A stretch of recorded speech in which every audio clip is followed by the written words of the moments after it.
Olá, sejam bem-vindos a mais uma disciplina do curso de Licenciatura em Educação Física na modalidade EAD da Universidade Estadual de Ponta Grossa. Hoje vamos falar sobre as medidas e avaliação de educação física para que nós possamos abordar aspectos relacionados a testar, medir e avaliar. E todas as suas variáveis que envolvem.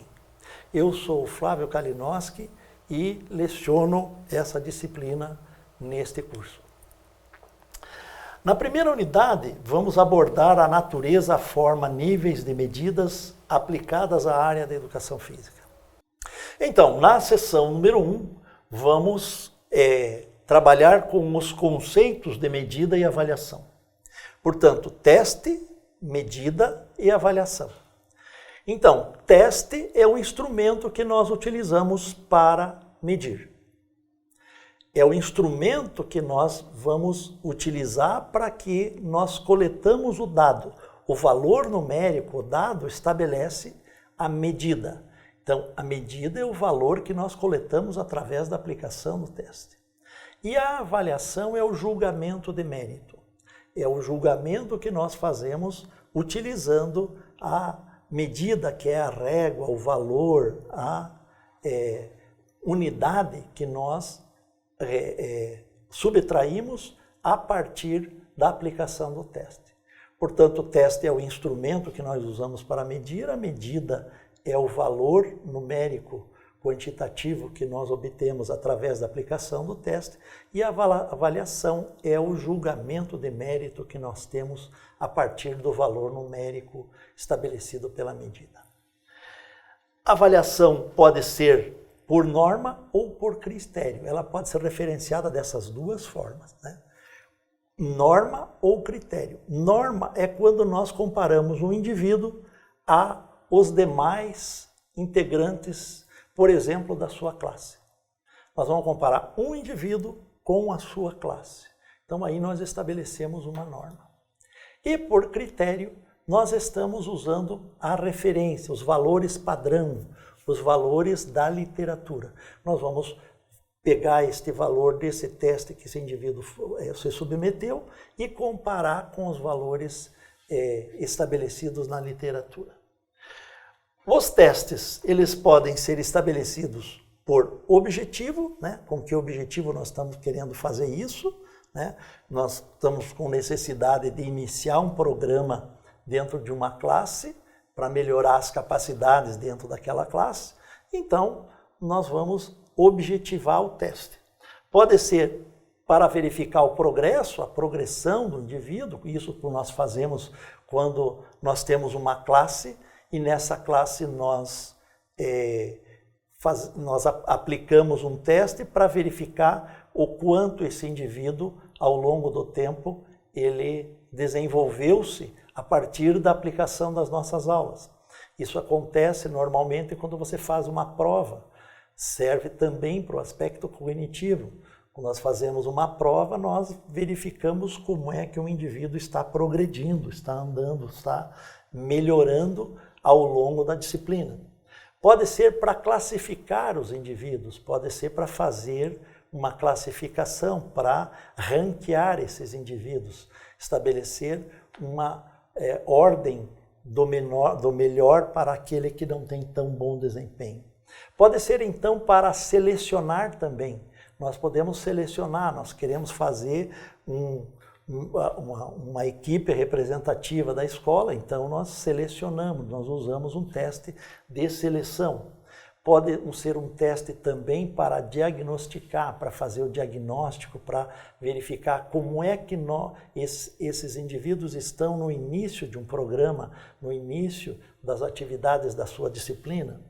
Pode ser motivacional, esse teste também tem que tomar um pouco de cuidado no aspecto da motivação, porque quando nós fazemos um teste e o indivíduo recebe um resultado além do esperado, ele tem uma motivação, ele é motivado positivamente. Pode ser negativa, se ele esperava um resultado muito bom e esse resultado não foi a contento. Isso tem que se tomar um pouco de cuidado, mas na maioria das vezes ele é motivador, porque sempre que nós aplicamos, a grande maioria das vezes, o teste tem resultados além do que o indivíduo espera. E por fim, testes utilizados para a pesquisa. Quando nós precisamos fazer uma pesquisa científica, nós precisamos verificar dados para escrever um artigo, por exemplo. Aí nós utilizamos um teste utilizado para a pesquisa científica. Na questão de formas e tipos, nós temos 3 classificações. O teste diagnóstico, o teste formativo e a avaliação diagnóstica, a avaliação formativa e a avaliação somativa. Para que entendamos melhor isso, veja, diagnóstico seria aquele teste que nós fazemos no início da disciplina, para saber o quanto os alunos sabem sobre aquele conteúdo. A formativa seria ao longo do percurso. No andamento das aulas, nós vamos aplicar alguns testes, algumas questões, para que estes alunos nos deem a direção, nos deem uma ideia de como eles estão absorvendo o conteúdo dessa disciplina. Se o professor está acelerando demais, se não, se precisa avançar com mais velocidade e assim por diante. É uma forma de verificar se os alunos estão aprendendo e como também a avaliação formativa serve para que o professor se balize quando dá a apresentação do seu conteúdo.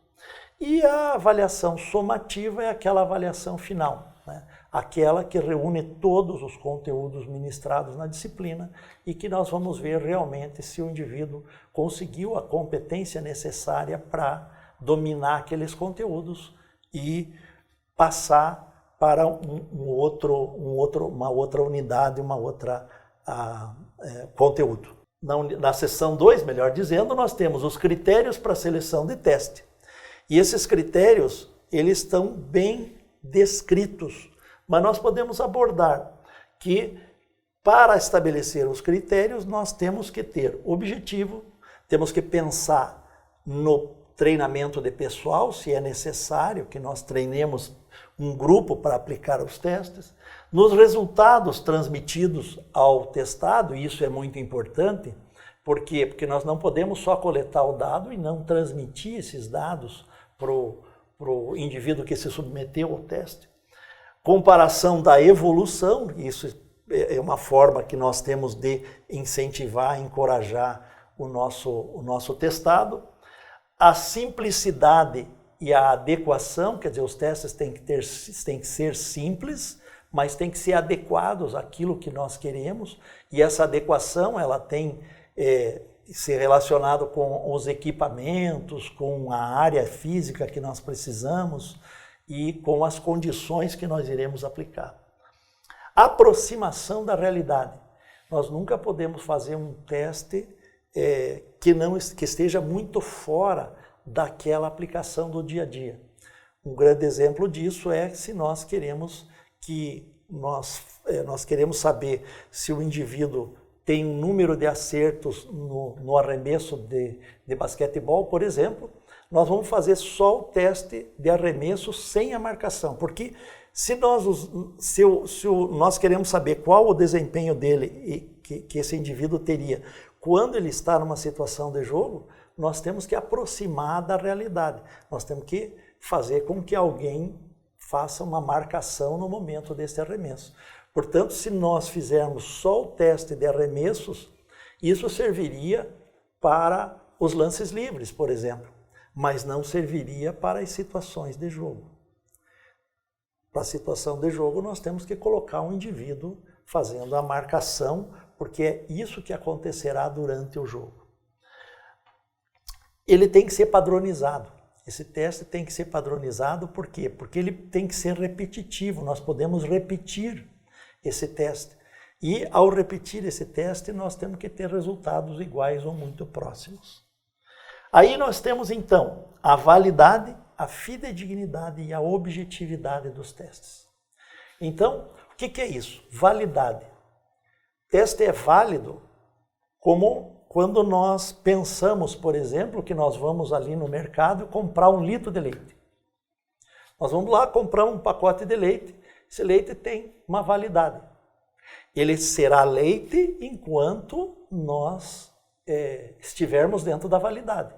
Se estiver fora da validade, pode ter alguma coisa ali dentro que não seja leite. Então, é válido um teste quando ele mede aquilo que se pretende medir. Então, nós pretendemos medir força, então o teste terá que ser de força. Se nós estamos medindo velocidade, tem que ser um teste de deslocamento em velocidade.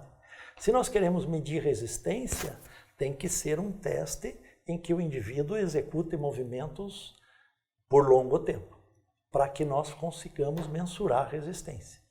Então, validade, mede a variável que se pretende medir. Fidedignidade ou confiabilidade.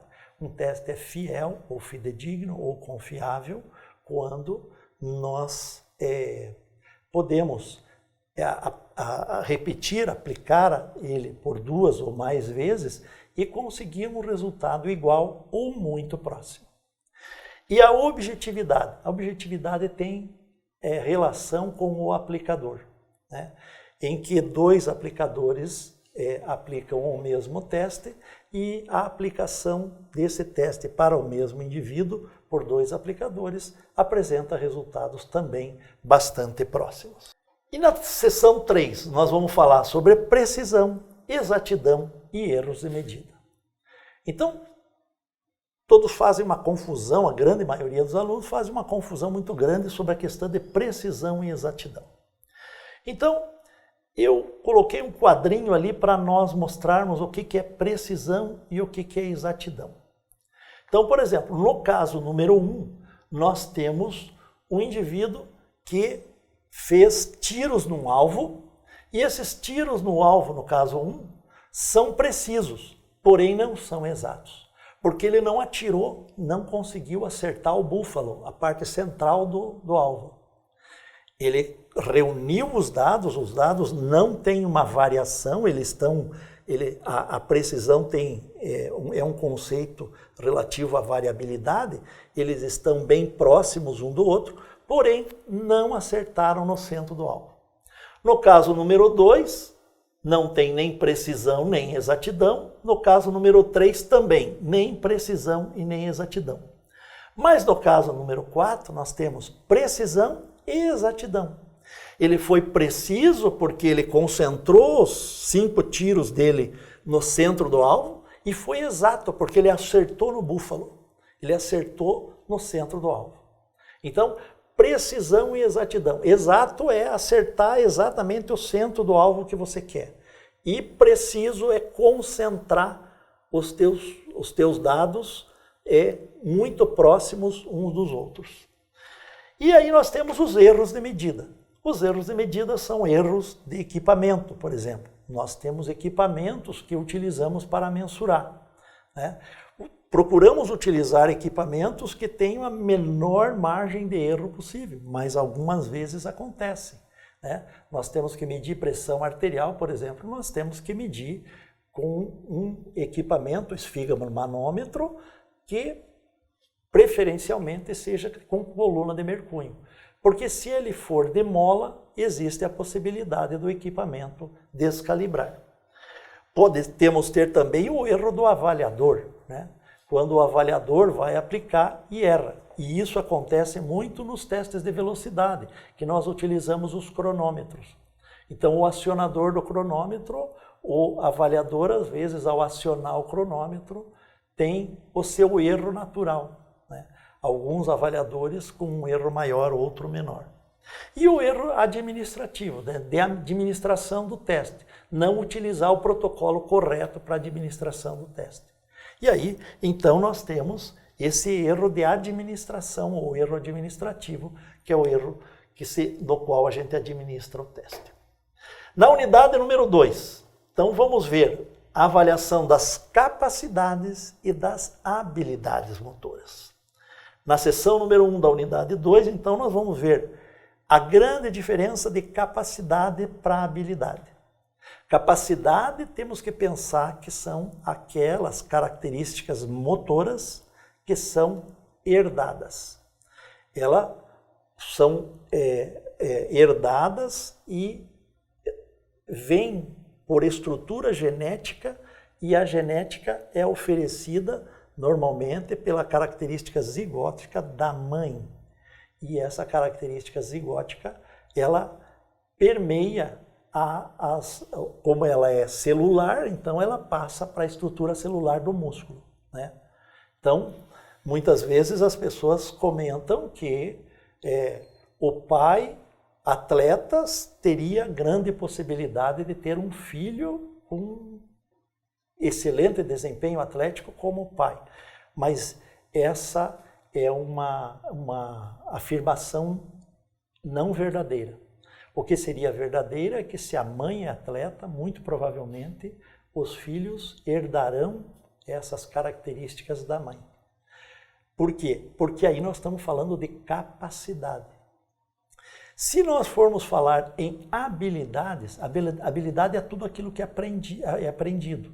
Nós aprendemos a fazer o drible da bola de basquete, nós aprendemos a fazer o arremesso. Então, essas são as habilidades, né? A habilidade motora é aquela característica que o indivíduo aprende, né? E que ele melhora, ele pode melhorar. A capacidade é herdada, mas pode ser melhorada também. E aí nós vamos para a seção número 2, falar sobre baterias de testes e protocolos de aplicação, que nós utilizamos muito na área da aptidão física, tá? Na área da aptidão física, para que nós consigamos verificar se o indivíduo tem aptidão ou não, ele terá que ser testado por um conjunto de testes, e esse conjunto forma uma bateria. E aí nós aplicamos essa bateria para verificar a aptidão do indivíduo. Na seção número 3, nós vamos ver as medidas antropométricas, ou medidas somáticas, a antropometria do indivíduo, né? Antropo quer dizer homem, metria quer dizer medida, medida do homem. E aí nós vamos medir o homem sobre vários aspectos, nos seus comprimentos, nos seus diâmetros. E é isso que nós utilizamos para fazer o nosso teste biométrico lá, que fazemos no início de todos os anos escolares, para nós verificarmos, dentro das nossas crianças, adolescentes, pré-adolescentes, qual é a evolução da estrutura corpórea do indivíduo. Então nós medimos a estatura e aferimos a massa, verificamos o peso, vulgarmente chamado peso do indivíduo.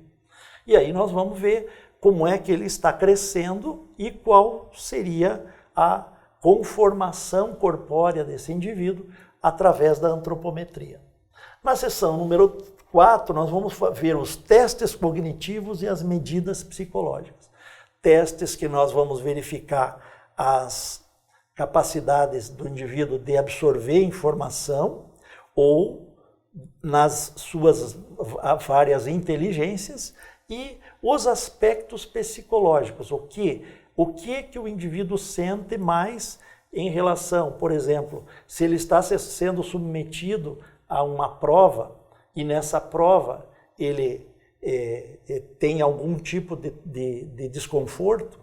Nós, normalmente, com atletas, nós fazemos testes psicológicos, porque nós temos atletas que têm um excelente desempenho no treino e, quando ele chega no dia do jogo, branqueia, amarela, fica pasmo lá e não consegue fazer absolutamente nada. Nós chamamos esses, vulgarmente chamados, leões de treino, né? São excelente desempenho nos treinos, porém, na hora do jogo, não tem o mesmo desempenho. Vamos falar de alguns testes. Por exemplo, eu gosto de falar muito de um teste que mede a capacidade cardiorrespiratória, que é o teste de ida e volta em 20 metros. Num local qualquer, nós podemos marcar uma distância de 20 metros e a distância de 1 metro entre o outro, nós colocamos cones e fazemos com que os indivíduos corram. E essa corrida é balizada por uma fita sonora, um CD, um DVD, um programa computacional, dá para se fazer de várias formas. E esse sinal sonoro, ele vai ficando cada vez mais próximo, cada vez mais próximo do outro, fazendo com que o indivíduo corra a velocidades cada vez maiores.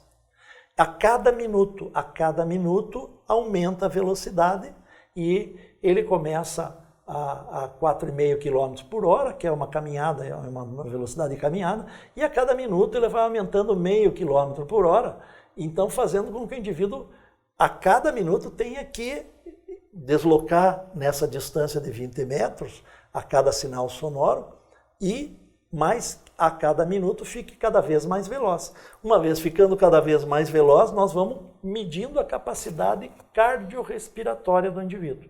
Quer dizer, como o indivíduo está com as suas funções respiratórias e circulatórias.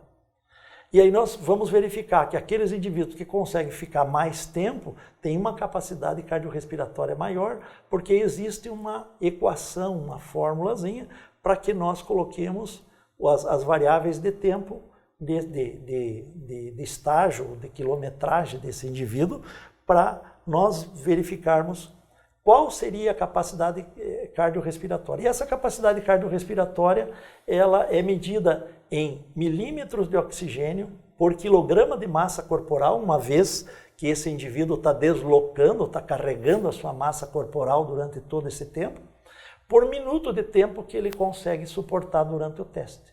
Então, nós vamos ver a capacidade cardiorrespiratória em mililitros de oxigênio por quilograma de massa corporal por minuto de tempo que ele deslocou no teste. Isso é interessante porque nós podemos medir uma classe grande, uma classe com um grande número de alunos, da aplicação de um teste apenas uma vez com poucos controladores. Nós não precisamos de uma equipe muito grande de controladores. Então esse é um teste, um exemplo de teste que mede capacidade cardiorrespiratória, tá? Agora vamos medir habilidade.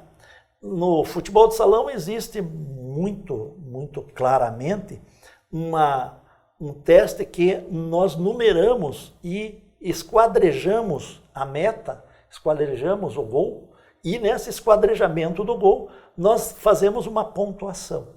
E aí nós fazemos um número de chutes, sempre números redondos, né? 10, 20, 30 chutes, para nós pontuarmos quanto do indivíduo tem de habilidade. Por quê? Porque vejam, os lugares onde tem os ângulos superiores são os pontos mais difíceis do goleiro interceptar a trajetória da bola. Na parte central, o corpo do goleiro é a parte maior, portanto, é aquela em que ele tem mais facilidade de obstruir a passagem da bola. Já na ponta dos dedos, lá entre os dedos, os braços fazem um movimento lateral e nesse movimento lateral ele pode espalmar e jogar essa bola para escanteio. Contudo, na parte inferior, dos ângulos inferiores, entre a linha do gol e a trave, os pés da trave, tanto direita quanto esquerda, o goleiro tem mais dificuldade, portanto tem uma pontuação maior. Então, se vocês observarem, esse quadro de gol aqui foi para verificar o quê? Qual é a habilidade de chute dos indivíduos. Isso aí se transporta para o handebol, se transporta também para o futebol de campo, claro que com as medidas adequadas, evidentemente, porque a meta do futebol de campo, do futebol, né, que é jogado no campo, é bem maior, né? Aqui nós temos uma meta de 3 metros por 2, que é a meta do futebol de salão, e que também é a mesma medida da meta do handebol.